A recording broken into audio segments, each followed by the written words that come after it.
Então, em primeiro lugar, eu estou aqui com Alessandro Guieiro, é assim que se fala, falei direitinho. Isso mesmo. É um prazer estar aqui, falar a primeira vez que eu falo no meu canal aqui com um agrônomo e com um agrônomo que está gerando muita polêmica aí nas redes sociais, aí no meio que a gente está, né, dentro da potência que é o agro nacional, acaba incomodando muito algumas indústrias internacionais. Vamos falar sobre isso também.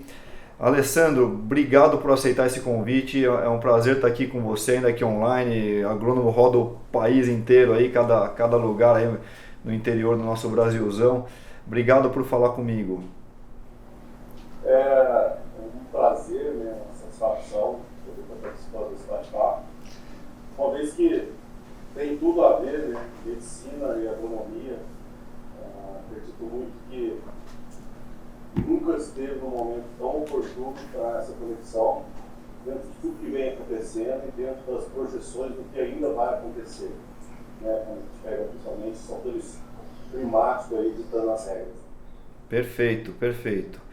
Então vamos lá, para a gente começar, Alessandro, fala um pouquinho para mim, para gente, para todo mundo que está nos ouvindo, quem que é o Alessandro? Qual que foi a sua trajetória até chegar no momento atual? Vamos lá. Bom, o Alessandro é filho de agricultores, né? O Alessandro é filho de pessoas que, até nos dias atuais, quer dizer, eles estão no campo, se dedicaram a vida inteira ao produzir alimento. Seus pais estão vivos? Então, graças a Deus, Boa. se Deus quiser, por um bom tempo. Então, seria difícil eu trilhar outro caminho que não fosse ou a agronomia ou outra profissão ligada ao agronegócio. Então, desde criança, eu cresci vendo meus pais trabalharem na fazenda, eu cresci na fazenda. Só que também, desde criança, me desenvolveu a vontade de fazer algo que ainda não estava fazendo e de melhorar aquilo que estava bom e de parar ou buscar soluções para aquilo que eu não concordava. Eu nunca concordei em ver meu pai ter que sair de casa vestido parecendo um astronauta para poder aplicar um defensivo na lavoura e aquilo gerar um alimento. Não era muito bonito de se ver isso, né? Você tem que aplicar algo que faz tão mal para que aquilo alimente alguém. Olha só. Então, eu cresci vendo isso e desde a minha formação, toda ela foi voltada para a produção de práticas sustentáveis, visando aumento de produção, porque ao contrário do que a indústria fala, ao contrário do que a grande massa agronômica fala, que só se produz alimento se usar pesticidas, se usar isso não é verdade. Né? O problema é... Não é verdade no sentido que dá para escapar disso, é isso? Dá para você ir para outras vertentes. Isso é uma realidade quando você não trabalha o meio ambiente. Isso é uma realidade quando você trabalha o extrativismo. Isso é uma realidade quando você trabalha a metodologia de apenas extrair e não de conservar o meio de produção. Mais adiante a gente vai fazer algumas considerações para que vocês e o público também compreendam isso. Por isso que a gente vem tendo uma demanda de trabalho tão grande. Por quê? Chegou num ponto que a produção estagnou, aumentou a utilização de agroquímicos e não teve a mesma resposta. Né? Então, toda a minha formação, a minha base acadêmica, né, no primeiro trabalho de pesquisa, eu tinha 16 anos. Então, Antes da faculdade já? Você nem estava na faculdade ainda, já estava fazendo pesquisa na... Foi antes, eu ainda estava terminando, não se me fala a memória, o segundo ano do ensino médio, mas eu já queria práticas que não fizesse, que fizesse mais sentido para mim, eu não ficasse tão perfeito, ter que ficar comprando insumos, toneladas e toneladas, comprovadamente que tinham baixa eficiência. Fazia sentido isso para mim, então a gente começou a buscar práticas alternativas para substituir alguns insumos inorgânicos. Quer dizer, pelo que você relatou, não estava aumentando a produtividade e ainda estava gerando mais toxina ambiental, é isso? É acúmulo, né? Às vezes, para compensar a baixa eficiência de um fertilizante, se aumenta a dose. Não se procura melhorar o ambiente para esse fertilizante para que ele aumente a sua eficiência. né, é mais fácil você aumentar a dose. Em vez de você melhorar o organismo vivo, chamado solo, para que ele seja receptivo para aquela tecnologia, para que cada dia eu consiga diminuir em função da minha alta eficiência, foi feito ao contrário. Né? Por incrível que pareça, esqueceu que aquilo era a base mais importante da vida, que é o solo, onde se gera alimento, onde se gera as possibilidades de ter futuro, negligenciou práticas agronômicas corretas para simplesmente achar que vai se produzir alimento colocando mais pesticidas e mais fertilizantes. Por isso que no início da nossa conversa eu falei que o tema acaba sendo polêmico por isso, porque ele vai na contramão do que se falaram nos últimos 40 anos. Teve as grandes revoluções, a última foi a Revolução Verde, trouxe aumento de produção? Sim. Só que de lá para cá, a população mundial aumentou e a produção de alimentos ela não está na mesma velocidade. Então, eu ainda me lembro, que na faculdade a gente caracterizava por níveis de tecnologia. Tudo por A, B, C ou D, qual é o nível de tecnologia que esse produtor está? E o maior nível de tecnologia era quem aplicava mais pesticida, quem aplicava mais adubo, quem tinha as melhores genéticas, quem trabalhava com engenharia, quem tinha irrigação, esse era o nível de tecnologia mais alto. Hoje, dentro da nossa linha de visão, o nível de tecnologia mudou. Qual é o maior nível de tecnologia? É aquele que consegue produzir mais ou no mínimo igual, sem a utilização ou com a menor quantidade possível de fertilizantes, a menor quantidade possível de pesticidas. Como se faz isso? Pela não dependência de água ou de ficar 100% dependendo do clima, como se faz isso? Aí você faz uso de biofungicidas, bioinseticidas e se faz a troca dos insumos. Não existe uma mágica, não vou usar, não. A substituição de tecnologia. Você troca fertilizantes por cuidado do solo, matéria orgânica, entre outras coisas. Melhorando o solo, você acaba melhorando a caixa de água, então você tem maior retenção hídrica, com menos efeito de chuva. Um termo interessante que você usou aqui que me chamou a atenção. Você falou do solo como um organismo vivo, né? Esse é um conceito novo, para mim é novo, mas eu não sou da área, mas mesmo na sua área isso está sendo visto como algo novo ou é algo já conhecido há tempos? Bom, tem relatos e trabalhos, de 1918 já se falava que o uso de micro-organismos no solo era uma prática antiga, ou seja, há mais de 100 anos já era uma prática antiga na agricultura. No meio do caminho, nós tivemos um desvio de rota, tá? Eu chamo isso de desvio de rota, porque sempre o objetivo foi se produzir mais dentro da menor unidade de área, para ter que se desmatar menos, etc. Tudo que a gente já ouviu falar, isso que é bonito de se dizer, mas na prática não é o que fizeram. Só que tivemos um desvio de rota onde se esqueceu do solo e usou ele apenas como uma caixa de receber fertilizantes inorgânicos, uma caixa de se receber pesticidas, achando que isso iria gerar a produção de alimento. O que aconteceu, doutor? Da década de 70, e aí veio avançando, todas essas tecnologias, até os nutrientes presentes nos alimentos eram em maior quantidade quando comparado hoje. Eu poderia comer menos na década de 70 e eu teria a mesma nutrição que eu tenho hoje, comendo 20, 30% a mais. Nós, ao invés de melhorar a qualidade, nós nos preocupamos somente com quantidade. Chegou num momento que nem a quantidade nós estamos tendo. E essa quantidade ainda, digamos assim, poluída. De baixa qualidade.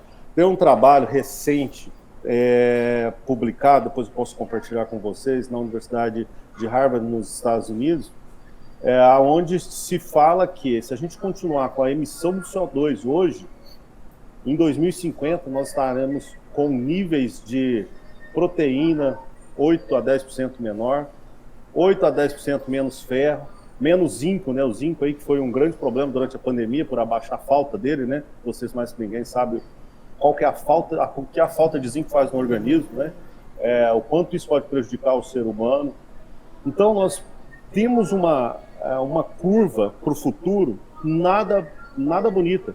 se nós hoje realmente não parar e fazer um remapeamento, traçar novas rotas para que a gente continue realmente conseguindo alimentar o mundo com saúde. Eu tenho falado muito isso. Não é só produzir alimento, nós temos que alimentar o mundo com saúde. Então, assim, resumindo, já foi bem longo, né, a minha apresentação. Hoje o Alessandro trabalha diuturnamente buscando práticas agronômicas saudáveis para que a gente possa realmente, de fato, fazer a diferença para as futuras gerações. E você está sendo ouvido nesse meio cada vez mais, Alessandro, ou é difícil? Você encontra muita resistência das pessoas aí? Assim, desde quando a gente formou, a gente tem 38 anos, né? Então já são dedicados à agricultura. Eu considero que esse trabalho, antes da faculdade, foi o meu primeiro pontapé para a agricultura. Então já são praticamente 22 anos de dedicação. Te confesso que os primeiros 12, eu já sabia disso. Eu sempre tive uma maturidade muito boa nesse sentido.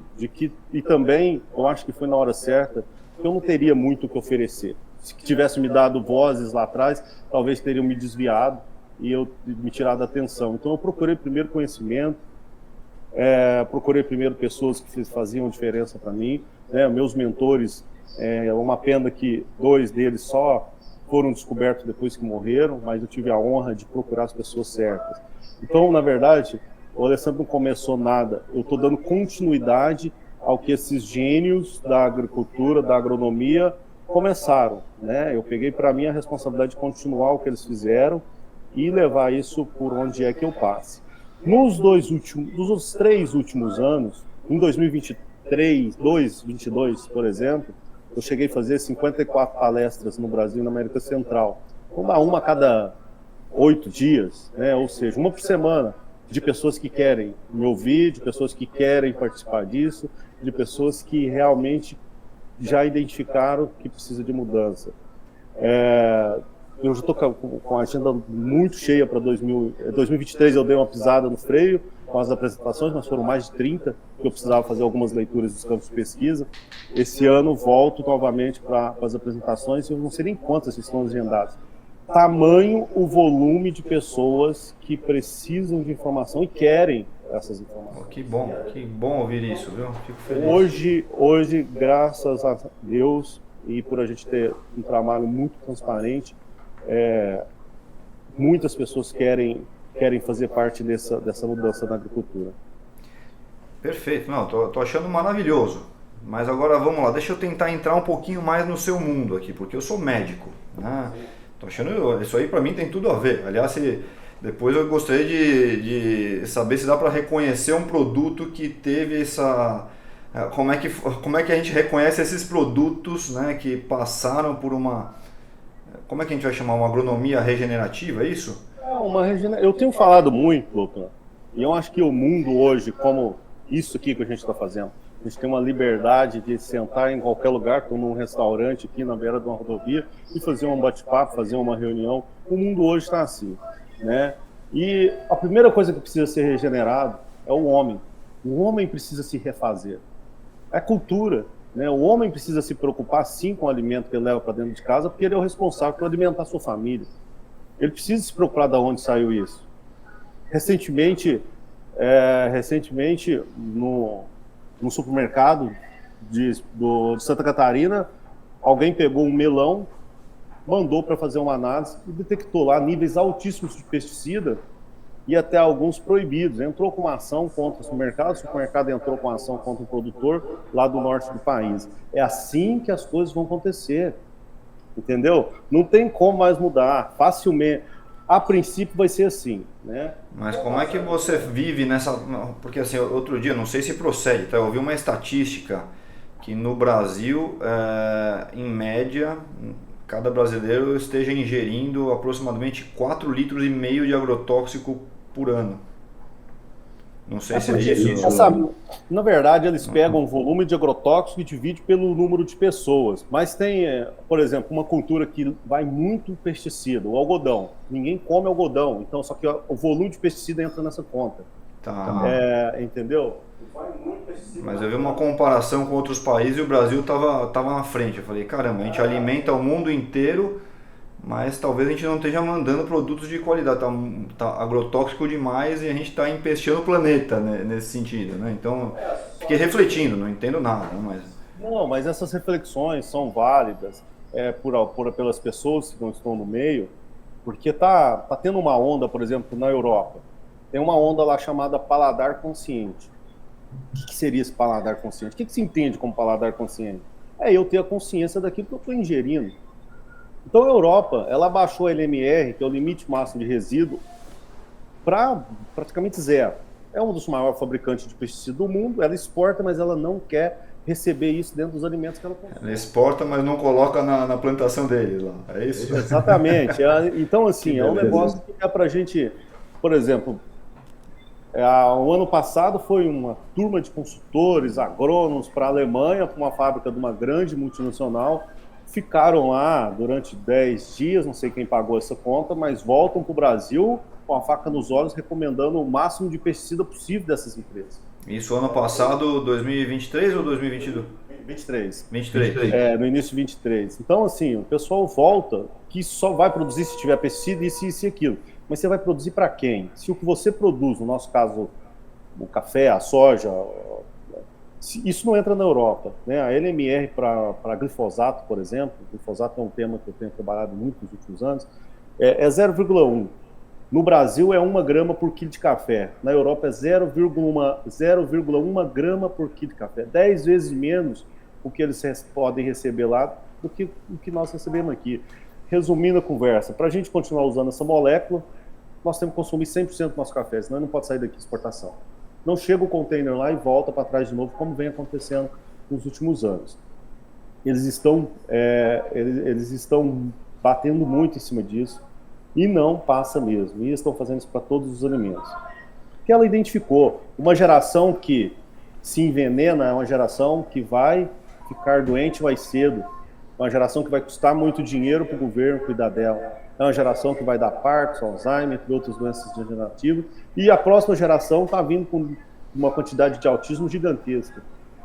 Então está tendo uma comoção, um pouco tarde, na minha opinião, mas está tendo essa comoção dos países que nos compram produtos, né? Já no Brasil, eu acredito que vai ter uma grande implosão, né? Porque a classe agronômica está, sim, desatualizada, está, sim, estagnada, mas está tendo uma demanda dos produtores. O produtor entendeu que ele não precisa de fazer tudo que foi proposto para ele continuar produzindo. Simples assim, ele vai no vizinho, ele vê, né? Eu recebo muitas visitas nas fazendas que a gente atende, né? E quando eles chegam lá, uma produção maior, muitas das vezes maior do que a que eles estão fazendo, um volume de pesticida muito menor. Muito, chega a ser 70% menos. Então, quer dizer, essa mentalidade está contaminando o agro brasileiro, tá? Essa mentalidade positiva, você quer dizer? Está contaminando. Por incrível que pareça, a cultura da soja, como é a principal cultura do país, ela está sendo uma das culturas que está fazendo com que as pessoas comecem a olhar um pouco mais para o ambiente, não como uma caixa de receber aditivos externos, né, como pesticidas, fertilizantes. A cultura da soja começou a entender que ela precisa de cuidar daquilo, para que ela aumente a produtividade, né? Tem uma geração jovem de agrônomos que atuam na cultura da soja, do qual eu tenho vários amigos lá, que eles estão fazendo um trabalho brilhante, jovens, agrônomos da minha idade para trás. Acho que eu não conheço nenhum que tenha mais de 38 ou 40 anos, que mudou a chave e falou, opa, não é isso que eu quero, vamos por outro caminho, eu quero ser um agrônomo de sucesso. Então, um agrônomo de sucesso ele vai ter que trabalhar um pouco mais com recursos naturais, com aquilo que ele tem mais próximo, sem ficar trazendo muita coisa de fora. E assim, a cultura da soja, para mim, ela é o grande case de sucesso dessa mudança de chave da agronomia. O café, por sua vez, eu vou trazer para mim, ele é o mais charmoso, né? Ele está nas xícaras de quase grande parte do mundo, ele está na sala de reunião, ele está na recepção. O café é o produto mais consumido do mundo, tirando o petróleo, né? Eu ouvi essa estatística e eu falei, eu dou uma boa contribuição nessa estatística aí, eu sou um grande consumidor. O café é o segundo maior consumido pelo homem, né? Atrás só da água. Então, olha a quantidade de café. Então, ele é muito mais charmoso que ele está na mesa toda hora, você está toda hora com uma garrafa de café. Eu costumo dizer que quando as pessoas, por mais leigo que seja, ela entende realmente, de fato, o que está dentro de uma xícara de café, ela muda o jeito de olhar, né? Por exemplo, meu filho só toma café que eu conheço, porque ele toma muito café, né? Eu dou para ele cafés naturais, descafeinados, para não deixar muito agitado, porque na minha casa a gente tem um hábito de tomar muito café, mas somente o que eu conheço. Ganho muito café? Muito. Eu tenho uma coleção gigantesca, por onde a gente passa, eu ganho muito café, mas eu não tomo se eu não tiver análise, se eu não tomo se eu não conhecer o produtor. É a questão do paladar consciente. Sim, mas essa análise como é que você vai fazer? Todo produto que eu comprar eu vou ter que mandar para análise? Não deveria caber aos mercados fazer isso, aos supermercados, digamos assim? Exatamente, isso vai vir a partir do momento que os mercados começarem a levar multa, a partir que surjam mais consumidores como o de Santa Catarina e mande analisar e vai lá e entra com o processo.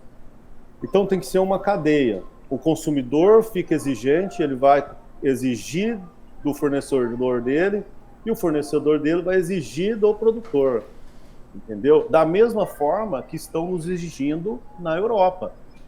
Eu não mando mais café para a Europa sem análise de resíduo, porque se um container voltar, vai bater e voltar. O custo é meu, exatamente, porque demora uns 30 dias mais ou menos para esse container chegar lá, é o prazo de fazer a análise. Se ele estiver no meio do caminho com essa análise e ela der índices altos, ele vai bater no porto e vai voltar, e o custo de volta é meu, entendeu?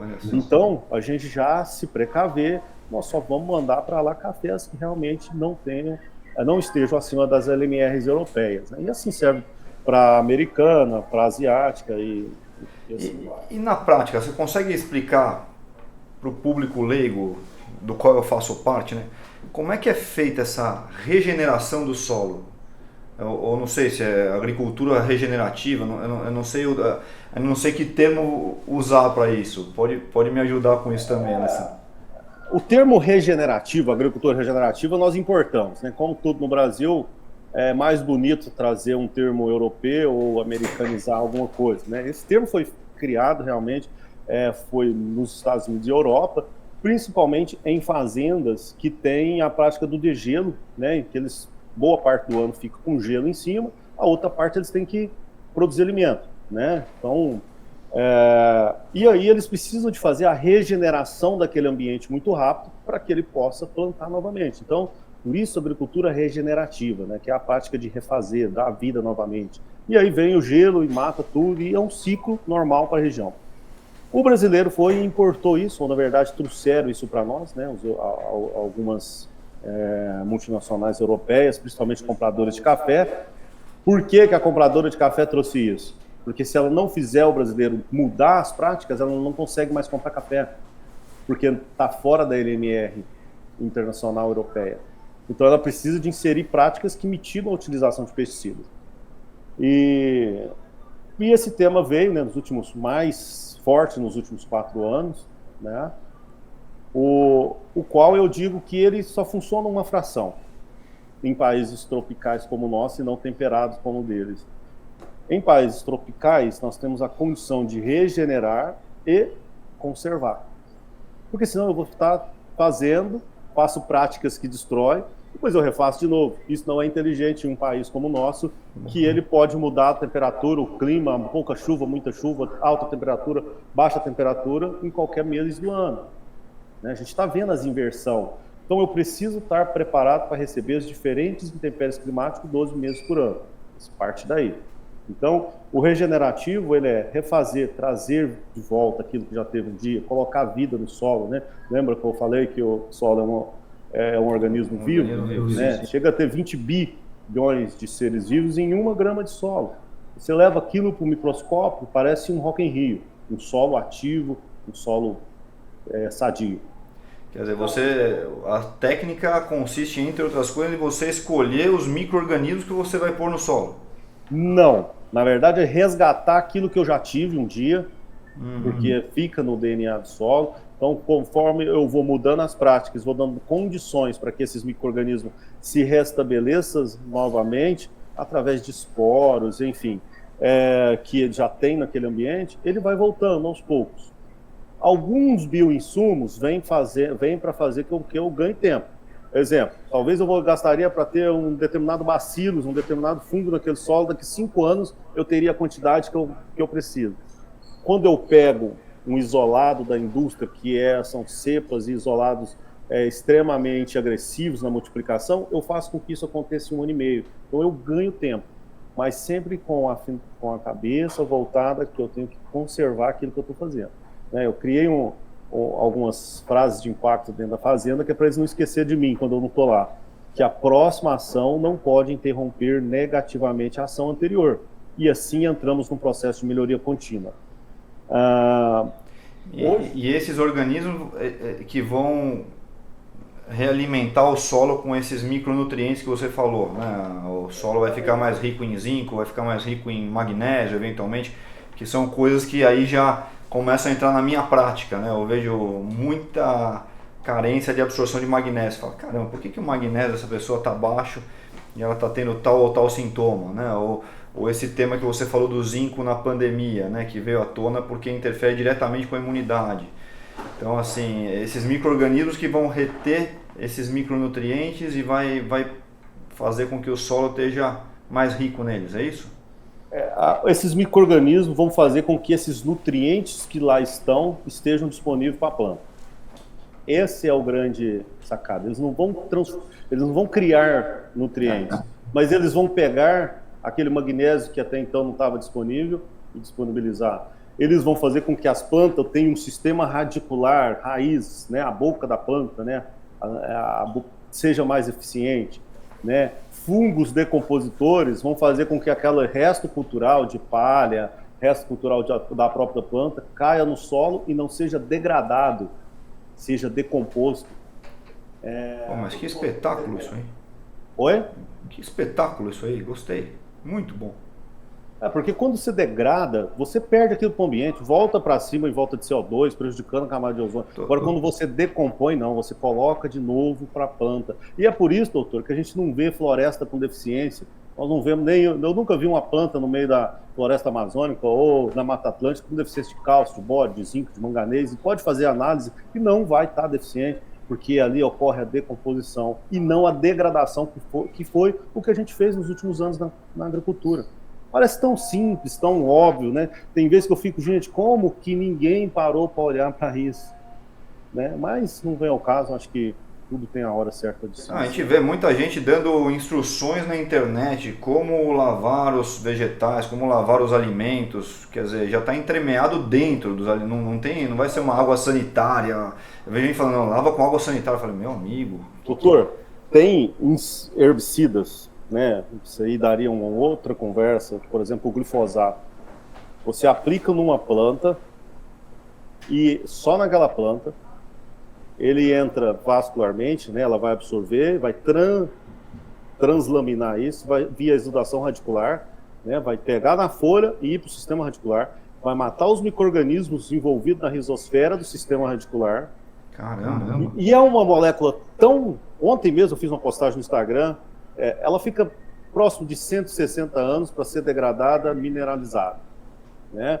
E o café ou outra cultura, seja lá que for, ela tem a capacidade de retirar esse glifosato que foi aplicado, é um herbicida para matar a planta, ele retira aquilo, ele absorve pelo fluxo de massa, né? Toda vez que ele absorve água e sais minerais, essa molécula vai junto e vai parar lá no sistema aéreo dele. Como que isso vai ter um filtro? É questão de lógica. Como que isso vai ter um filtro e não vai passar para o fruto? É impossível, é impossível. Isso eu estou falando de um herbicida. Nós temos inseticidas, fungicidas, entre outros.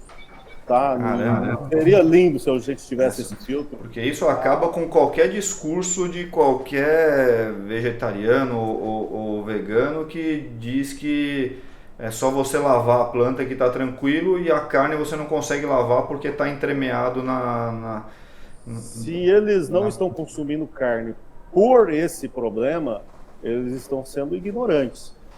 Bom, pode ser por viés de vida, né? Não consumir. Não, sim. Mas esse argumento não cola. Não, isso daí não. Eu diria até que o animal vai ter menos, tá? Nossa. Hoje vai ter menos. Eu vou pegar para vocês. Oi. Isso é polêmico, chefe. Eventualmente a gente vai atrair alguns haters aí se a gente soltar isso aqui. Faz parte. Essa comunidade, ela é maior do que os que comem carne. Os que comem carne não se preocupam com isso, então eles não vão vir defender o que eu estou falando. Mas o que eu estou falando é científico. Não estou falando para quem come carne, para quem come. Não, pelo contrário, eu trabalho um equilíbrio social. Mas não se apegue nisso para deixar de comer carne. Né? Ou tem outros motivos mais plausíveis, né?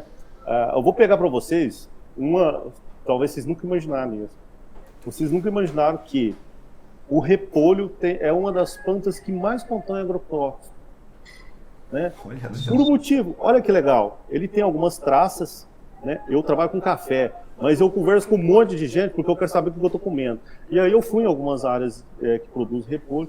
Você tem que pulverizar a cada vez que ele solta uma folha se fechando. E toda vez que ele solta uma folha se fechando, ele fecha o pesticida junto. Nossa. Entendeu? E depois a gente pega e leva isso para casa. Mas não vou nem começar a falar das outras, né? De plantas que são pulverizadas de manhã, colhidas à tarde, para ela ter tempo de prateleira lá no supermercado, para ela durar mais 2, 3 dias a mais lá. Não vou nem entrar nesse meio, porque senão aí vai ser mais haters aí. Mas enfim, o nosso...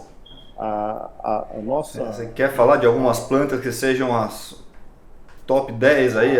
Que está na mesa de todo mundo, o tomate, por exemplo. Tomate vai agrotóxico que não é brincadeira, é isso? Muito agrotóxico. Meu Deus. Porque ele tem doenças, né?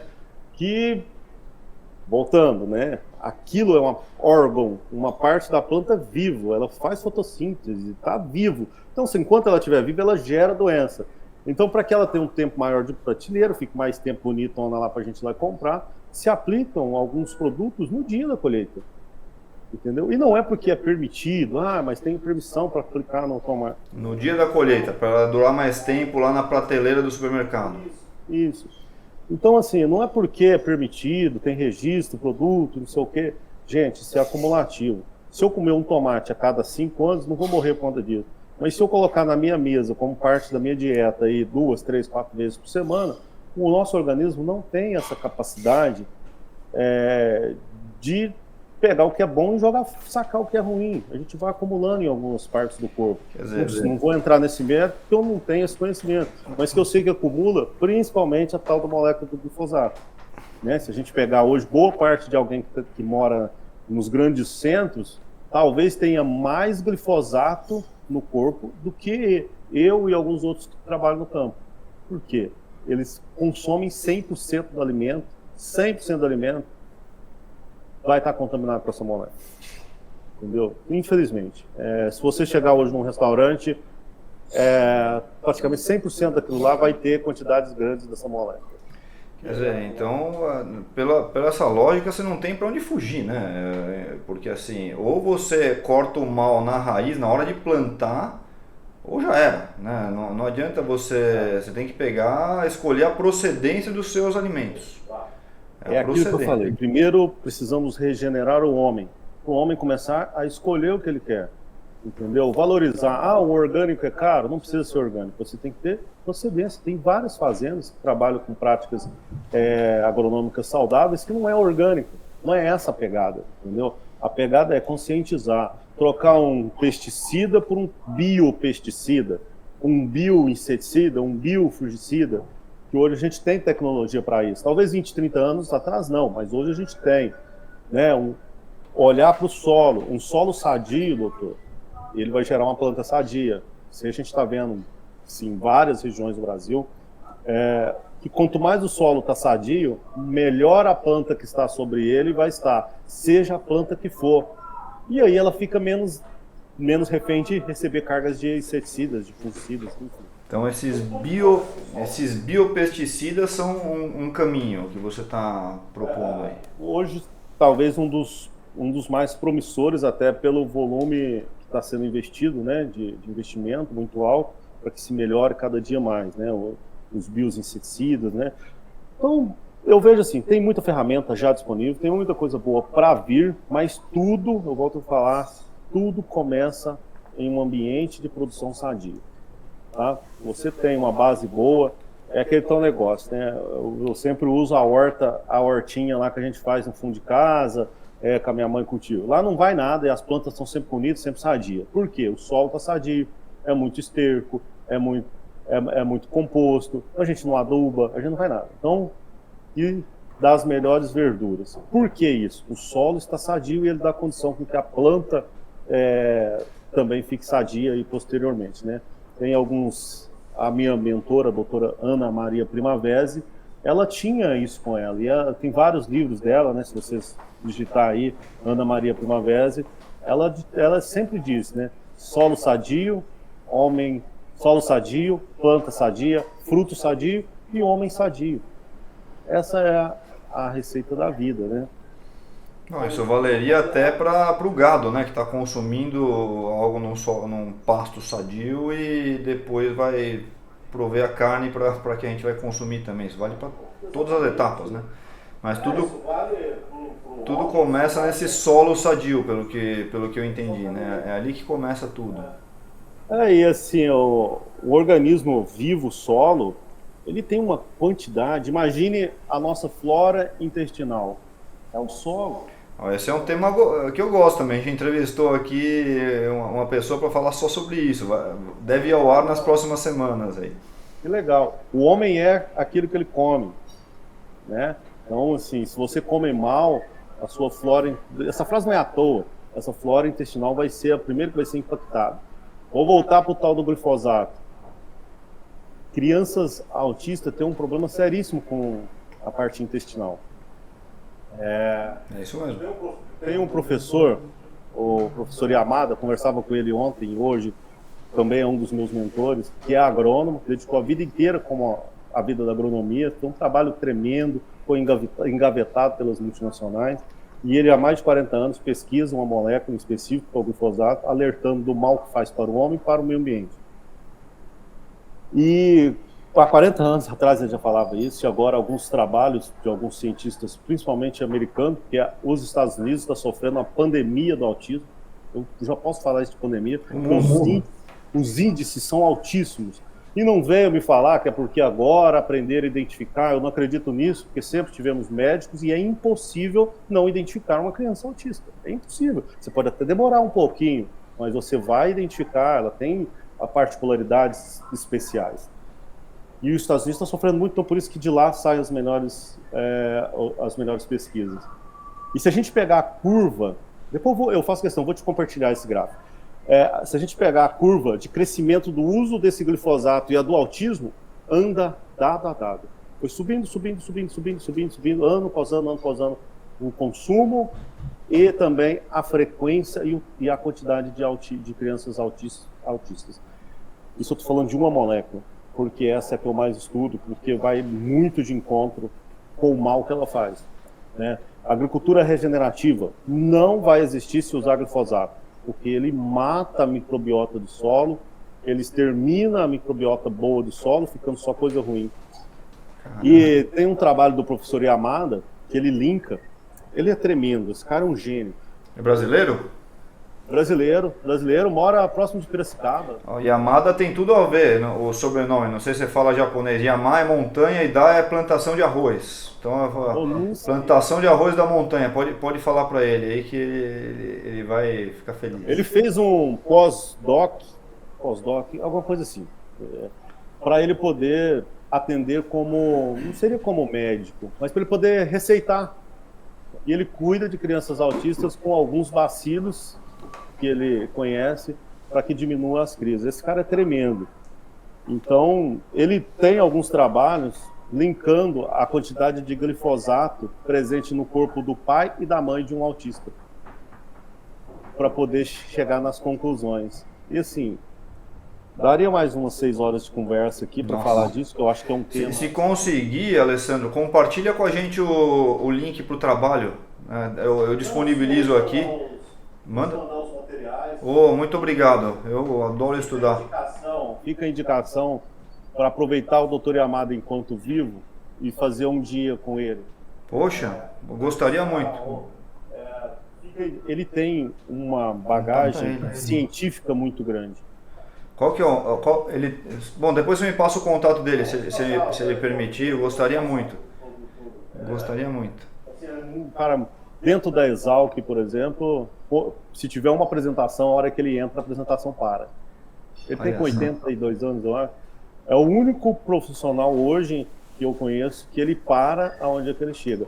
Mas somente a nova geração. Então é por isso que eu estou muito feliz de fazer parte dessa nova geração. Que legal. Nós estamos com outra visão. Entendeu? Nós não fazemos mais por nós fazemos pelos nossos filhos e acho que mais ainda pelos nossos netos, tá? E graças a Deus essa nova geração ela veio com essa cabeça. Que bom que eles estão ouvindo isso, que bom. E não foi colocado dentro da faculdade. É porque realmente veio para a agronomia, eu pego aí nos últimos 10, 15 anos, pessoas com uma cabeça um pouco diferente. Entendeu? Não veio para ser mais um prestador de serviço e um extrativista. A gente veio com a vontade realmente de promover coisas boas para a humanidade. Entendeu? Não é só ganho econômico. Não é isso. Se você conversar comigo, conversar com alguns outros nomes que eu posso citar, em nenhum momento ninguém vai falar de econômico. O nosso desafio é promover o bem-estar ambiental. Perfeito. Agora, só antes da gente entrar no café, hein? Vamos lá, tentar, porque eu já quero entrar no café porque eu adoro café. Não sei como é que você está de tempo aí, mas... Mas vamos supor, né? Vamos supor não, é o que acontece. Você já está com um alimento na prateleira. Você não sabe a procedência, você não sabe em que solo que ele foi cultivado. Como é que você faz o que a gente chama de damage control na medicina, né? Você minimiza os danos que ele pode fazer para o seu organismo. Tem alguma coisa que dá para fazer depois que você já comprou e você vai consumir, ou não tem mais o que fazer? Olha, as toxinas já estão lá. Tem alguma coisa que você consiga fazer para lidar melhor com isso? Porque eu imagino que pela sua descrição seja a maioria do que a gente adquire esteja nessas condições, né? Imagino. Doutor, eu desconheço alguma prática pós-colheita que seja capaz de degradar resíduo químico. Eu desconheço. Pode ser que tenha alguma coisa e aí, se alguém ouvir e tiver alguma sugestão, que nos contacte, porque aí a gente ainda vai poder ainda ajudar mais pessoas ainda. Quer dizer, essa história, você lavar bem, lavar com esse produto, lavar com aquilo... Esquece, não, já era. Esquece, é fisiológico. Está dentro da célula daquilo que você está comendo. Não está fora da célula, está dentro da célula. Entendeu? Tanto é que as análises de DNA é feito por células vegetais. Você tira o que estaria na casca do alimento. Já dá uma ajuda. Imagina uma laranja. Eu não como casca de laranja, né? Então a gente tira a casca, eu posso aplicar o que for. E é um dos... Mas o exemplo do tomate se aplicaria. Você lava o tomate, o que está na casca... Uma alface, alguma coisa, tudo, mas não é assim. Tá? Não é dessa forma. Tanto é que a própria Anvisa está desesperada, né? Saiu recentemente aí que 50%, 60% de todos os alimentos que nós consumimos estão com LMR alta, com limite máximo de resíduos de pesticida alto, né? Então, sim, isso aí não é o Alessandro que está falando isso, são números e basta dar um Google aí que vocês vão encontrar fontes confiáveis, com informações confiáveis. Então, quer dizer, pelo que eu entendi, o que você tem que fazer é desconfiar dos alimentos, mandar para análise e acionar o responsável. É isso? Aí a coisa começa a mudar. É isso? Esse é o até caminho. Que a gente consiga fazer essa mudança cultural, e ela está acontecendo até rápido, tá? Está acontecendo movimentações agora, em 2022, 2023, e já se iniciou em 2024, que eu imaginei que isso ia acontecer quando eu tivesse os meus 45 anos. Né? Foram metas que eu coloquei para minha carreira quando eu tivesse aos 45 anos, eu tive que antecipar tamanho a demanda por informação, isso em várias culturas.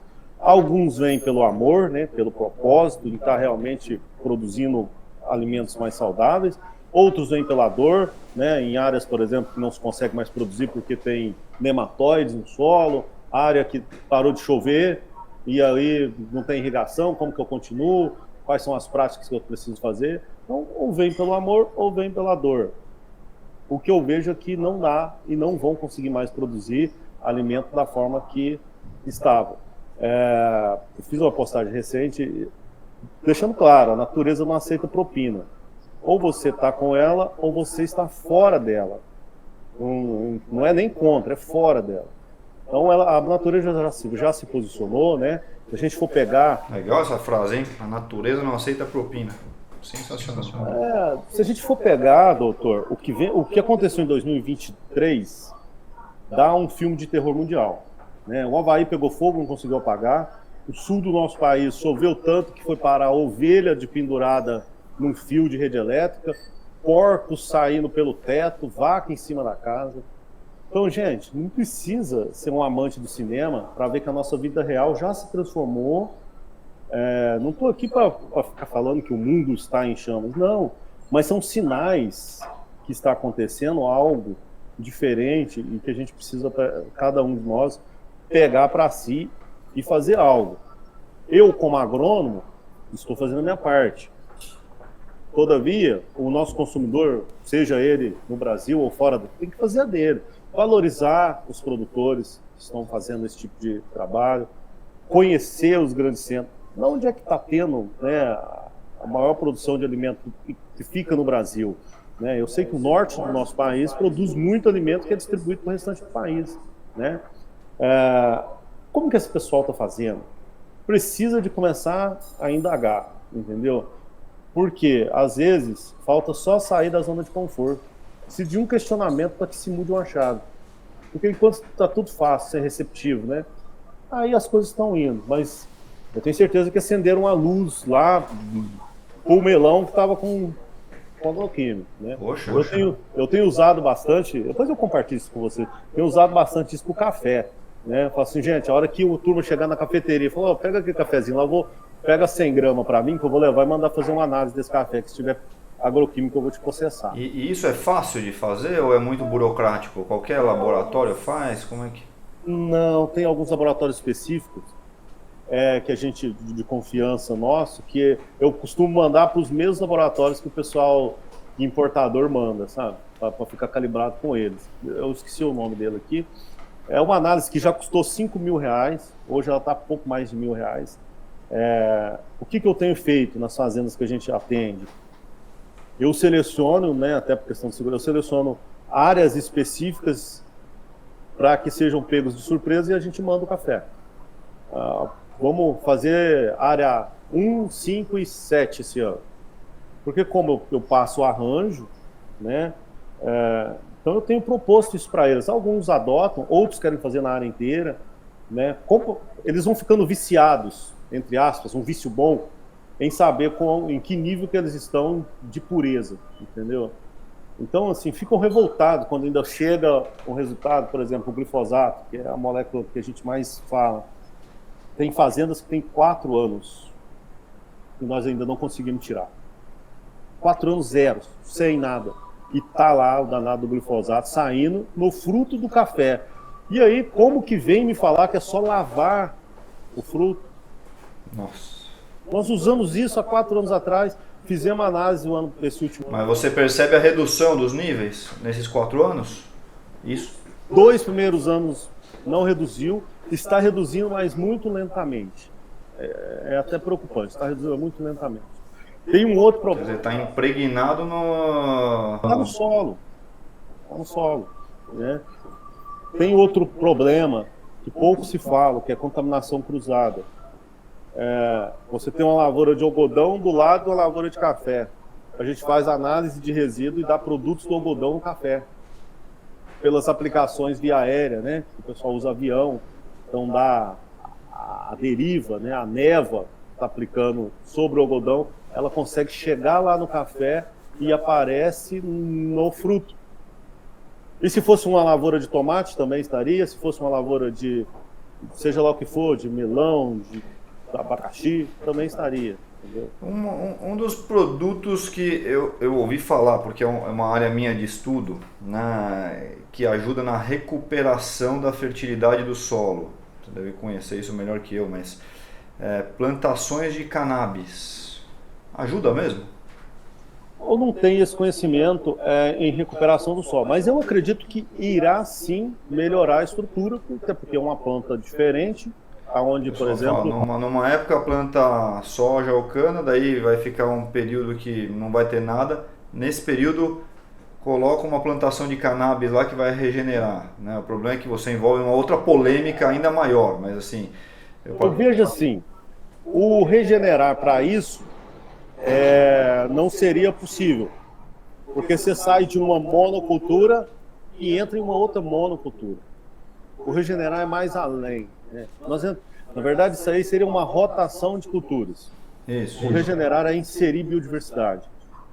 É você fazer momentos, né, principalmente nos momentos de entre safra.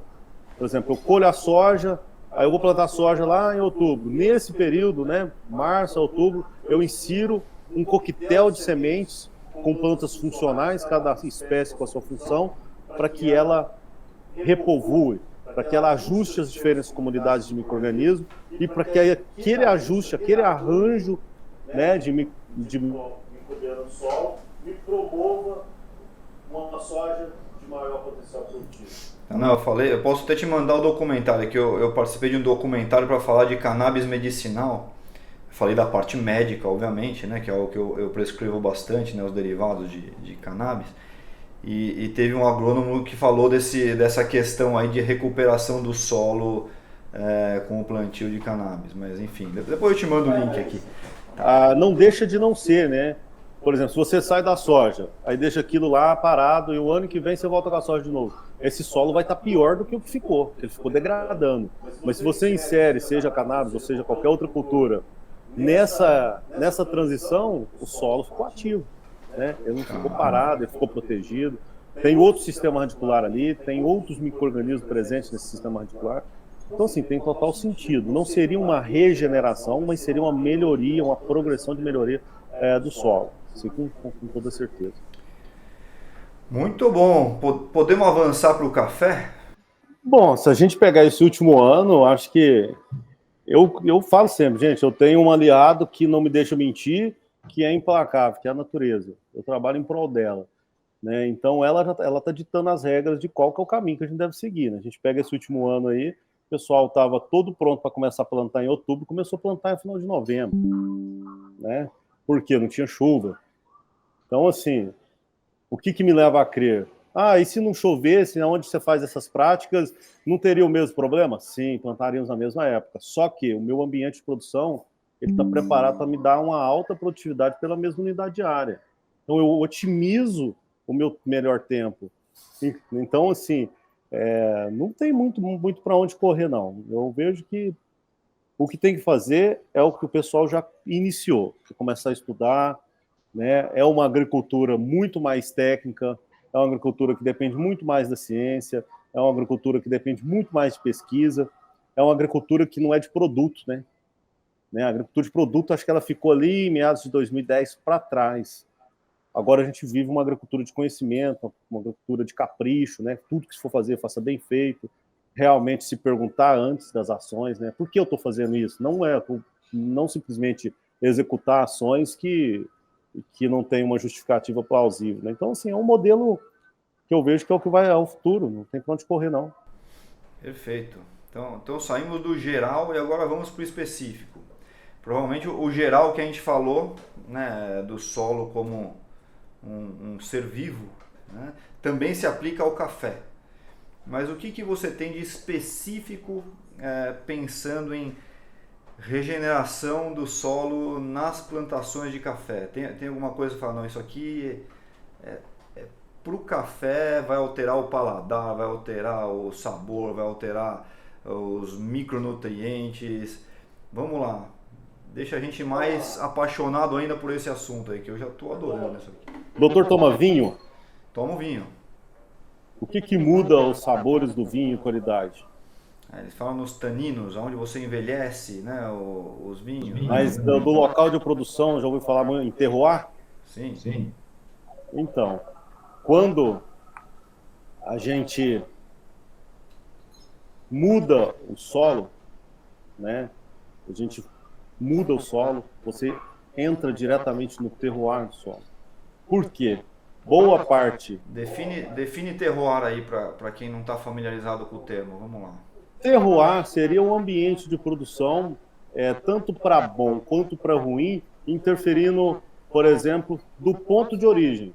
A altitude interfere no terroir, o tipo de solo interfere no terroir, a latitude e longitude interferem no terroir. É por isso que, às vezes, a mesma uva plantada de um lado não tem o mesmo sabor da outra plantada do outro lado, dentro de uma mesma microrregião, por conta da face. Então, são características, particularidades de cada região, para que aquilo potencialize a qualidade. A uva e o café tem muito disso. Então, parte desse terroir, ela é feita pela ação de micro-organismos, a parte viva do sistema. O que eu tenho de vida ali? Porque grande parte dos micro-organismos liberam substâncias, enzimas, metabólitos, que melhoram a estrutura celular, que melhoram a ação anti-estresse da planta, e isso tudo influencia na qualidade, né? Então, o que o café tem de particular? Primeiro, né, diferente das culturas anuais, eu tenho a condição e a necessidade de promover aquele ambiente 12 meses por ano, 365 dias por ano, porque não tem jeito de tirar o café dali. Não tem jeito. Se eu não tomar o meu, eu já entro em abstinência aqui. Eu tenho que manter aquele ambiente preparado 12 meses por ano. Não dá, por exemplo, igual a soja, eu preparar ali 3 meses, não, mas eu vou ficar 6 meses sem soja ali, não preciso fazer nada. O café não, ele vai estar presente, precisando do ambiente 12 meses por ano. Então a resposta do café, a mudança de manejo, ela é muito grande. Quando você parte para o cuidado do solo, que aí já é colocar vida nesse solo, já estruturar a parte química, né, a parte física principalmente, colocar oxigênio nesse solo. Quando você coloca oxigênio, automaticamente você ativa a vida, né? Não existe vida no solo com solo compactado. É como se tampasse a nossa boca, nós vamos ver durante quanto tempo. O solo compactado é isso. Quando eu descompacto esse solo, eu coloco oxigênio, eu dou condição para que aquilo tenha vida. Mas para aquilo ter vida tem que ter alimento, né? Aí eu coloco carbono, né, fibras e ligninas através de outras culturas. Então eu mudo totalmente o ambiente, e esse ambiente mudado vai me dar uma qualidade de café melhor, volume de café melhor. Tem regiões, citar case de sucesso, tem regiões que nunca fizeram café de qualidade porque está num terroir ruim, baixa altitude, umidade relativa alta, então o café estraga na planta. Teoricamente teria que, já é um café descartado, não é especial. Essas regiões começaram a fazer boas práticas e começaram a fazer esse café super fino. Então, como agrônomo, você vai interferir no terroir da cafeicultura, é isso? Mudando o solo, nós conseguimos influenciar no terroir. É a única forma. Eu não consigo mudar a latitude, a longitude, eu não consigo... A característica física do solo eu não consigo mudar. O único ponto do terroir que eu influencio é a parte viva. Então, agora uma mini polêmica, hein? Eu tentei gerar essa polêmica, uma breve passagem pelo aeroporto de Bogotá, na Colômbia, né? Eu comprei um café deles que eu gosto muito, o Juan Valdez, que é bem famoso, você deve conhecer. Aí eu ficava provocando todo colombiano que eu via, perguntando, mas o café brasileiro é melhor que o colombiano, né? E isso eles não abrem mão. O café colombiano é o melhor do mundo. E dizem que a gente não consegue competir com eles por conta da altitude, né, que eles têm lá que a gente não tem aqui. Isso realmente não vai mudar, né? A gente não vai construir uma montanha mais alta para plantar um café, enfim. Mas você vê essa diferença e acha que dá para fazer frente aos cafés colombianos mudando, interferindo no terroir? Vamos lá. Os únicos cafés que talvez o Brasil realmente não consiga fazer cafés tão finos são os da América Central, na minha opinião. Está em regiões de vulcânica, uma altitude muito grande e um terroir muito bom. Já os cafés da Colômbia, né, eu tive lá e pude tomar cafés de várias regiões. Eu achei um café um chazão, né, vamos falar assim, um café sem corpo. É um café com bons sabores, mas é um café que no Brasil, se colocar para o brasileiro tomar, os nossos cafés são encorpados, né? Dependendo, são doces, achocolatados. Já o da Colômbia é um café que você toma 1 litro de café e não se sacia. Então eu tinha razão, os nossos ainda são melhores que os dele. Olha só, Os nossos cafés são muito bons. O que a Colômbia tinha, não tem mais, é um sistema de pós-colheita muito bom, porque baixo volume, pequenas propriedades, então eles colhem aquilo lá grão a grão e levam para os terreiros e secam quase que 1 grão por vez. O Brasil sempre teve a cultura de escala, né? Colhemos muito por dia, o que a Colômbia colhe lá em um ano inteiro, a gente colhia no primeiro mês de safra aqui no Brasil, ou até no primeiro mês de safra, colhe o dobro. Então, o nosso volume é muito grande, a gente não se atentava para a qualidade. Só que o brasileiro aprendeu a fazer bons cafés. Então, grande parte, a maioria das propriedades, das que eu trabalho e tantas outras que eu só conheço, de colegas nossos, eles têm uma característica de pós-colheita, né? Aquele cuidado pós-colheita muito grande. Estão fazendo, recentemente agora, aqui do Cerrado, fazenda que eu conheço, de colegas nossos, foi eleito o melhor café do mundo. Então, já colocou, foi todo mundo debaixo do braço, né? Foi eleito o melhor café do mundo, um café aqui próximo de Patos de Minas. A América Central, a própria Colômbia, eles estão enlouquecidos com o Brasil, porque aqui nós conseguimos fazer volumes de cafés. Um outro ponto positivo, o Brasil hoje tem a cafeicultura mais sustentável do mundo. São os cafés mais conscientes em escala, né? Então, lá eles ainda não se atentaram, eles ainda estão com a cabeça ligada à qualidade sensorial, né? Paladar. O brasileiro, ele não só está ligado ao paladar, tanto é que cada ano que passa se investe mais em pós-colheita, grandes consultores, né? Eu tenho um consultor que também fica aqui a indicação para você trocar uma ideia com ele, que aí ele vai falar de qualidade do café, que é um parceiro nosso, que é o Bruno, lá de Lavras, Bruno Ribeiro, um cara fantástico. Não só na parte de qualidade, mas o que nós aqui do Brasil identificamos? O mundo está mudado, o mundo não quer mais agrotóxico e pesticidas nos cafés, então, além de dar qualidade, num mercado onde eu vou estar brigando com a América Central e Colômbia, se o meu tiver menos veneno, o mercado é meu. Não tem competidor. Ninguém vai comprar um café com agroquímico consciente, né? E já está havendo essa conscientização dos cafeicultores, ou ainda tem muito que está fazendo com agrotóxico? Isso. Muito. O café, eu acredito muito que o café vai ser a primeira cultura do mundo a virar chave. Porque está vindo de dentro da fazenda para fora. São os produtores cobrando dos agrônomos. E eu não quero mais isso. Mas que bom. Não, isso deve ter tido o dedo da Europa, né? Já devem ter jogado o sarrafo lá em cima e aí mexeu no bolso, temos que se adaptar. A maior compradora de café, não vou citar um nome aqui, ela é alemã. Então, ou ela influencia o maior mercado dela, que é o brasileiro, a produzir cafés de baixo resíduo, ou ela não vai, ou ela vai perder esse mercado. É aquela que compra e depois encapsula e manda de volta, é isso? Manda para nós de novo. Só que nesse ir lá e voltar aqui, ela não entra lá com cafés de alto resíduo. Entendeu? Então ela falou, gente, espera aí, vocês precisam de mudar as práticas, né? Vamos para a agricultura. Ela inseriu a agricultura regenerativa no Brasil por conta disso. Não é porque ela gosta, ela ama o brasileiro, não. É porque sem o nosso café ela não consegue manter o negócio dela em volume. Só nós temos o volume que ela precisa, entendeu? E aí, com isso... Que bom, contaminou a gente positivamente, olha só. Exatamente, foi um grande avanço essa mudança de chave.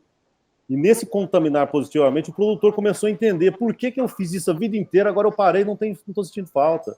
Por que eu fiz essa quantidade de fertilizante inorgânico e agora eu estou fazendo metade, eu estou do mesmo jeito. Começou a entender que a gente pecava era pelo excesso, não é pela falta. E à medida que eu melhoro, né, à medida que é o que eu falo, gente, a falta eu coloco, o excesso eu não tiro. Então, vamos sentir no ambiente. né? Quanto que ele me deixa fazer, quanto que ele me deixa tirar. Não vamos perder produtividade, porque nós não somos ignorantes, estudamos muito para isso. Então, mas vamos usar a ciência ao nosso favor, vamos parar de usar protocolo feito na Europa. Não, é nós que fazemos nossos protocolos. Então, o produtor brasileiro, ele está mais consciente. Só que o mundo gira, né? Hoje eu tenho um grupo de consultoria na América Central, na Guatemala, que eu vou para lá para ensinar eles a fazer boas práticas, porque eles já entenderam que eles têm alguns dos melhores cafés do mundo, e a hora que bater com análise de resíduo, o café sensorialmente deles não vai ser vendido. E eles já entenderam, para eles sobreviver lá, eles precisam reduzir a agroquímica. Então a gente vai indo para lá ensinar eles também como entender o ambiente deles, como que a gente chega assim na redução. Então, nós estamos num nível muito alto, talvez o mundo ainda não está entendendo, mas nós estamos fazendo, né? E tudo se para na análise de resíduo, né, doutor? É inquestionável, né? Seu café chegou lá, foi para o laboratório, voltou com laudo, é presença ou não presença. Você está dentro ou fora do jogo, não tem barganha, né? Ah, não, mas eu vou te dar desconto de R$100. Não, porque não tem como dar esse desconto lá na entrada no porto na Europa. Entendeu? Não é assim que funciona para análise de resíduo. A análise de resíduo é presença ou não presença. Eu estou dentro ou fora da LMR. Dependendo da LMR, se ela estiver fora do Brasil, ou você vai colocar isso no mercado negro, para que seja dissolvido aqui nas torrefações, ou é incinerar. Não tem outro caminho, né? Nossa, o tipo de educação na marra aí, não tem para onde fugir. Ou é isso ou quebrava, né? Eu até brinco com o pessoal. Se você pega uma garrafa de café bonita, com um café fino, Colômbia, América Central, até mesmo do Brasil, e um café commodity, né? Um café aí, falando em pontuação, um café top hoje pontuado a 88 pontos, né? São a escala que se usa. Um café commodity, 83, 84 pontos. Se você faz uma análise de resíduo desses dois cafés e deixa exposto para o público chegar e tomar o café, a garrafa do 88 pontos, que é um café que custa aproximadamente 7, 8 mil reais uma saca de café dessa, né, muito valorizado, ninguém vai tomar esse café. Que entra no que a Europa está batendo, paladar consciente. Se eu sei o que está contido, eu não vou ingerir, ponto. Eu tenho condições de comprar algo sem agroquímicos e de qualidade. Entendeu? Então, tá tendo uma mudança de chave aí que eu acho que a gente vai ver muita coisa boa nos próximos 10 anos. E vamos lá, entrando aí, o que você vê de benefícios do café? Agora entrando especificamente no café, coisas para a saúde mesmo. Eu já fui para Harvard e o palestrante lá queria escrever um livro só sobre o café. Você tem esses dados aí especificamente para a saúde? Eu não tenho dados, mas eu vou falar de dados práticos e de algumas coisas que a gente escuta, né? O café ele rejuvenesce, né? Tem, por exemplo, o café verde, que é uma opção, né? O público japonês é enlouquecido com o café verde, né? Por conta dos agentes antioxidantes. Porque o japonês é muito mais ligado a isso, né? Viver bastante, né? Então ele vem aqui no Brasil buscar os cafés colhidos antes do ponto de maturação, porque é o ponto onde eu tenho maior quantidade de agente antioxidante. Então ele toma esse café, aí ele não vai ter corpo, ele vai parecer um café colombiano, ele não vai ter corpo, e aí ele pode tomar muito, e aí ele toma como um chá. Paga caro para ter um café assim, né? Tem um pouco mais de tanino e tudo, mas agora já tem algumas tecnologias para tirar esse tanino, mas olha só para você ver, né? Então, assim, eu não tenho tantas informações relacionadas à saúde. Só sei que faz bem. Tá bom, não, eu estou fazendo a minha parte aqui. E falando especificamente, vamos lá, do seu conhecimento do solo brasileiro.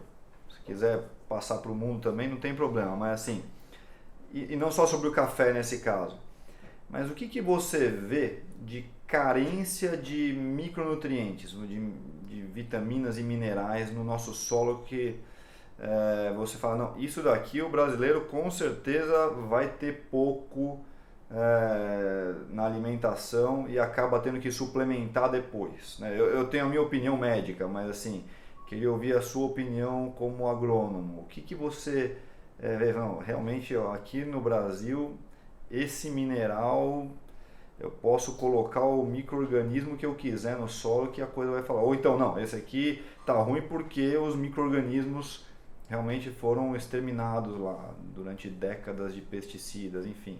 Você conseguiria me dar esse... De maneira geral, os solos brasileiros, de maneira geral, é muito pobre em magnésio. Magnésio. Isso. Muito pobre, tem que fazer aporte, às vezes as fontes são ruins.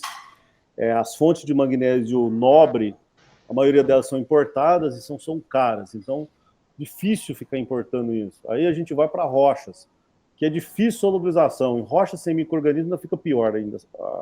Ainda fica muito pior. Então, o magnésio é um problema, o zinco é um problema, o ferro é um problema, porque ele, às vezes você tem uma quantidade muito grande de ferro, mas ele não está disponível, ele está oxidado.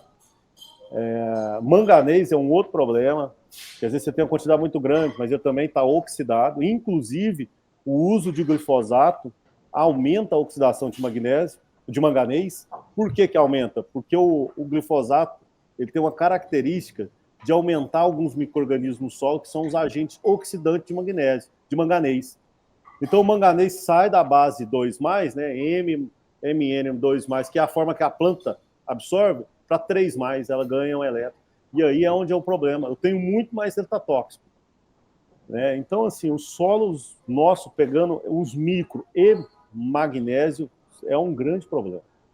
É um grande problema. Tanto é que nas análises de folha mesmo, que a gente faz das diversas culturas, são elementos extremamente complicados para se suprir. Muito complicado. Então,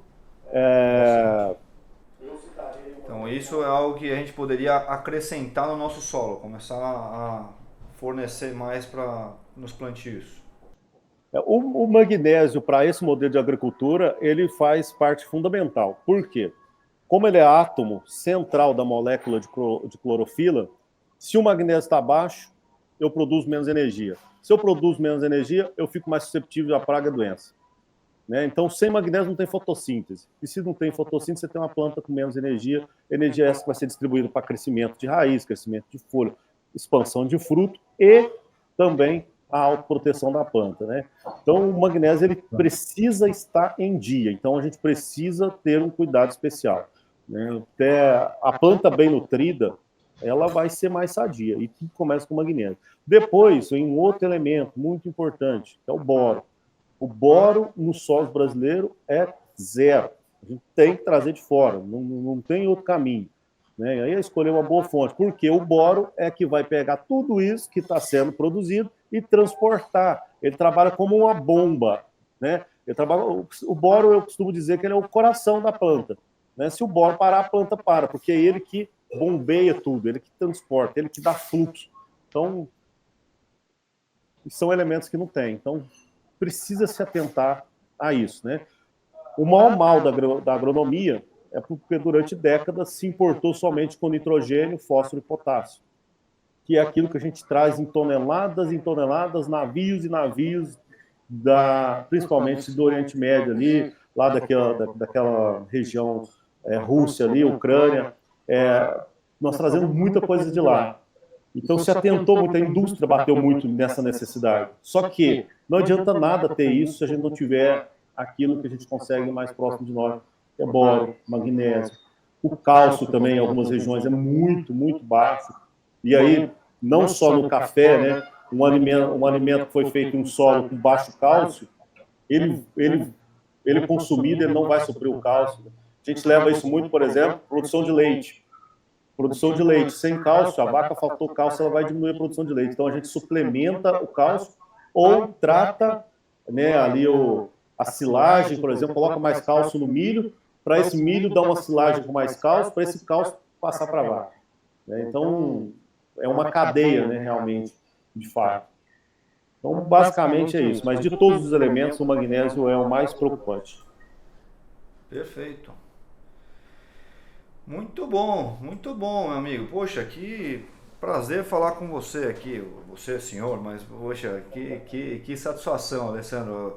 Gostaria de convidá-lo até para almoçar. Estamos na hora do almoço aqui, não necessariamente quem está nos vendo, mas você está um pouquinho longe, mas passando por São Paulo, por favor, não deixe de me dar um toque. Consegue falar brevemente sobre os avanços tecnológicos da cafeicultura, Alessandro, que a gente incorporou e que precisa incorporar? Se não, brevemente dá para falar. Eu acho que o maior avanço da cafeicultura foi quando ela descobriu que ela precisa de ter um aliado chamado natureza. Quando a gente trouxe coquetéis de plantas, né, para compor o ambiente, para que o café se beneficie disso.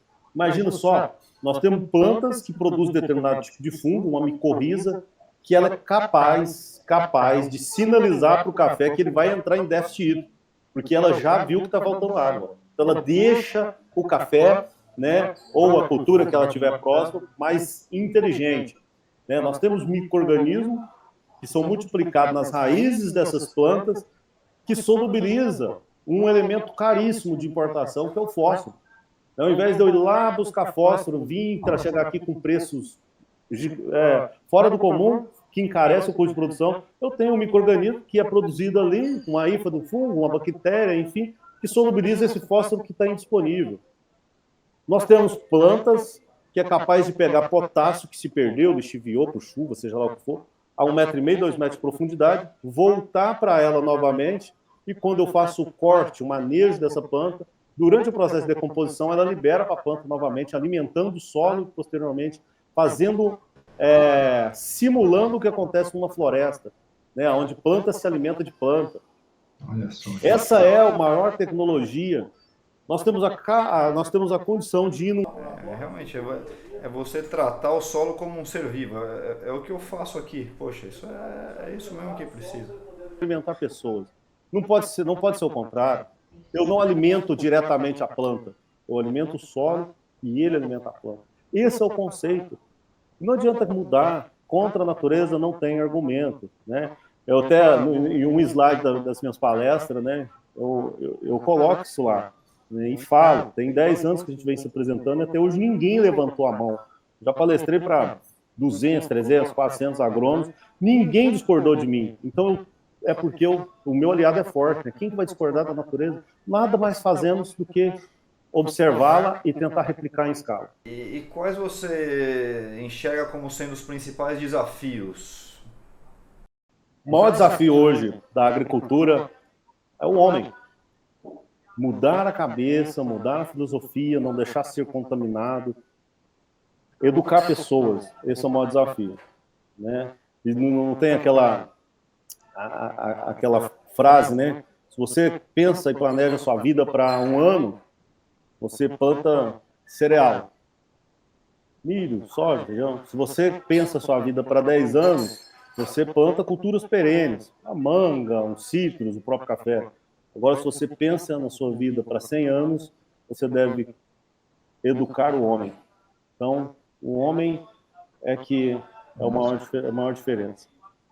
Né? Perfeito. Olha, vou te liberar, Alessandro, senão a gente fica falando aqui a tarde inteira, chefe. Eu teria mais perguntas. E vamos ver como é que o público interage. Eventualmente a gente marca um novo bate-papo aqui. E, por favor, eu gostaria muito de conhecer o professor Yamada-san. Sim, ele está próximo, ele está em Piracicaba. Esse cara é fantástico. Gostaria muito. Se puder nos aproximar aí, vai ser um prazer. Pode ser também. E o doutor Yamada tem ajudado crianças no Brasil inteiro. Assim, é algo fantástico, cara. Eu mesmo já indiquei várias famílias, né? Eu tenho uma particularidade com o autismo, não tenho autista na família, mas eu me solidarizo muito com os pais e com as crianças, então tenho pesquisado o máximo que eu posso, para tentar trabalhar a alimentação, né? Enfim, o que a gente pode realmente fazer, né? É isso. Não tem como eu oferecer nada mais que isso. E o professor Yamada, ele consegue mudar a rotina, sabe? Já tive depoimentos, depois que eu indiquei, as mães, que elas falam assim, Alessandro, eu não tinha tempo, eu não tinha, né, foi até engraçado, não tinha tempo para ir no salão de beleza, eu deixei de ser mulher, eu só ficava 24 horas cuidando do meu filho. Depois que eu conheci o professor Yamada, o meu filho começou a conviver comigo naturalmente. Gostaria muito. Será que ele vem para São Paulo de vez em quando ou a gente faz online? Ou depois a gente faz o meio de campo aí, não tem problema. Olha, pelo que eu conheço ele vai adorar ir aí, viu? Oh, que legal. Ele é um cara, ainda mais para falar desse tema, né? Ele dedicou a vida dele em prol disso, né, cara? Então, foi um dos melhores agrônomos que eu conheci e hoje é um cara fantástico. Alessandro, foi um prazer enorme falar com você, meu amigo. Obrigado pela abertura aí de consciência, foi sensacional. Muito obrigado. Esperamos aí que as pessoas interajam para que a gente possa depois fazer uma segunda, uma terceira, uma quarta rodada aqui entre nós. Obrigado pelo seu tempo, pessoa extremamente ocupada. Se passar por São Paulo, me dá um oi. Vai ser um prazer encontrar com você também, a gente sair para almoçar aí. Ou jantar, o que for. Eu agradeço a oportunidade. Assim como café, olha só. Eu vou levar um café para você. A próxima a gente marca presencial, eu vou levar um café para você. Um café com análise, para você ter realmente o sabor do que é um paladar consciente. O café pode estar frio, que ele fica gostoso. Por quê? Cara, a nossa consciência, ela fala muito, né? Então, eu agradeço a oportunidade, assim como eu falei no início, né? Nós vivemos um tempo onde a medicina e a agronomia ela tem que andar de mãos dadas, né? O homem é aquilo que ele come. Eu acho difícil avançar na medicina sem ter uma base alimentar saudável, e isso aí já depende já é responsabilidade nossa aqui no campo. E a partir de que os médicos começarem a fomentar isso, né, de uma maneira sutil, mas que transmita isso para os seus pacientes, nós conseguimos realmente, de fato, fazer diferença na vida deles. Não é remédio, né? Eu acho que o remédio hoje é conscientizar, né? Não sei, eu vejo que nós podemos fazer mais um pelo outro, sabe, doutor? Vamos chegar mais longe e chegar melhor. É isso mesmo. Às vezes mais devagar para ir mais longe e melhor, né? Não adianta querer acelerar, que às vezes a população não está preparada para isso. Né? Mas a gente tem que filtrar os que estão. E volto a dizer, hoje eu vivo um momento que eu tinha colocado no meu roteiro para daqui 10 anos. Tá? Vou fazer uma agricultura, porque eu faço muito isso, né? Como vai estar a agricultura daqui 5, daqui 10, daqui 15 anos? Nós antecipamos 10 anos. Então, nós estamos muito avançados e, graças a Deus, antecipamos positivamente. Que bom, Alessandro. Está com quantos anos? Acabei nem perguntando. Eu estou com 38. Beleza. Quase 40. Quase 40. Beleza. Obrigado, Alessandro. Um grande abraço para você. Obrigado, tudo de bom. Um grande abraço.